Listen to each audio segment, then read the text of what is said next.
class. We've been working on our job-seeking skills, and we've already mastered the art of the cover letter. So the next step in the process is to work on our interviews. And it's very important in interviewing to put your best foot forward. And what do I mean by that? What do I mean by put your best foot forward? That's one of our English idioms. And that means to make a good first impression, to do your very best at the very beginning. Also, to look very self-confident. But where does putting your best foot forward come from? Many of you like to know where these idioms originate. And from my research, it seems that back in the maybe 1700s, 1600s, when someone was introduced to someone else for the very first time, they bowed. And when they did that, the bow was very important to do that gracefully. Gentlemen would do this kind of gesture with their hands, and then at the same time, they'd step out a little bit, so they would step forward as they bowed. So that was their first impression, the bow. So putting your best foot forward. People are, right-handed, left-handed. You can be also right-footed, left-footed. So it was very important back then in a bow to put your best foot forward. And that turned into an expression meaning make a very good first impression. So that's what we're going to work on so we can excel when we interview for a job. But how do we do that? How do we put our best foot forward? Well, we need to work on building our self-confidence. That's something I believe everyone needs to work on. Even the most confident people out there still need to hone those confident building skills. And we're going to be reading a paragraph about that. It's on page 18 in your student textbook. So turn to page 18. Okay? I'll also have it on the screen for you. And we're going to at first preview some vocabulary that you're going to encounter in this paragraph. So those words are actually on the opposite page, page 19, and I'll have those for you also on this video. But our first word is assertive, and what I want us to do is take your rubber band. We're going to do that rubber band exercise we've done in class. Mine was a little too long, so what I did is I tied a knot in the middle, and then I folded it over to give it a little more tension. And then remember what we do, we stretch the rubber band on the syllable that's stressed. Like if we were to say, I don't know, if we were to say machinery, machinery. See, we stretch the rubber band on the vowel that's emphasized. So our first word, back to our first word, is assertive. Assertive. Assertive. Assertive. And that means confidently aggressive or self-assured. Positive. Assertive. The second word is conscientious. Conscientious. Conscientious. That means careful and painstaking, particular. Also someone who pays close attention to detail is conscientious. Conscientious. The next word is cooperative. Cooperative. Cooperative. That means working or acting together for a common purpose. Cooperative. The next word is creative. Creative. Creative. That means resulting from originality of thought, expression, or imaginative. Creative. The next word, the last word, is reliable. Reliable. Reliable. That means that may be relied on or trusted, dependable in achievement, accuracy and honesty, reliable. Okay?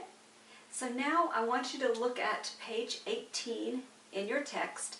We're going to read this aloud in our next class together. So I'm going to preview the reading for you. That way you can hear the pronunciation. I've done this before. So I want you to pay close attention to how I pronounce the words, and I'm going to read them at a slower pace than I would normally speak. So turn to page 18 in your text and read along with me. And I'm going to start with the first paragraph, which I've labeled A. Building self-confidence. A. How do you build self-confidence? Self-confidence is not built overnight. It is a process that begins by first understanding why you lack confidence, then taking active steps to change your negative thinking and behaviors into positive ones. Paragraph B. First, think about why you lack confidence. Perhaps you are unhappy with your appearance or the way a relationship ended. Try to identify these feelings and perhaps talk about them with someone you trust. It may surprise you that others share the same kinds of self-doubts or have ones of their own. See your fears as challenges you can overcome. Don't let them have power over you. Paragraph C. Steps to building self-confidence. Think of building self-confidence as a process. Aim to make small, positive steps toward success. Practice these strategies until they become your new habits. Paragraph 1. Think about your good qualities. Are you conscientious, loyal, reliable, and cooperative? Recognize your talents and abilities. These will help you feel better about yourself. Paragraph 2. Think positively about yourself and what you set out to do. Negative thoughts lead to worry, which can confuse you and keep you from achieving success. Paragraph 3. Set realistic goals that you can truly reach, both large and small. Praise yourself when you reach even the smallest goals, but keep striving for the bigger ones. Paragraph 4. Focus on your successes and not on your failures. Realize that everyone makes mistakes and let yours be tools for learning. Paragraph 5. Be assertive. It is essential for people to express their thoughts, feelings, and emotions to others. You are entitled to your opinion, and you have important things to say. Don't be afraid to say them. Find a creative outlet for self-expression. Find an activity that lets your ability shine, such as music, art, cooking, crafts, or sports. You don't have to be the best at what you do, but the risks you take and the things you create provide a fast route to greater self-acceptance. Okay, so that's our reading for building self-confidence. And we're going to read that together in class and work on our pronunciation. As you'll notice, when I pulled out the rubber band, that's when I encountered some of those vocabulary words. So I'd like you to highlight those words in the text as I've done so and practice those. And remember to practice this out loud at home. You can read it along with me or read it or off the tape just by yourself, but practicing out loud is the key. You need to get the pronunciation also in your muscle memory. I don't want you to internalize it. We need some output when it comes to pronunciation. Okay?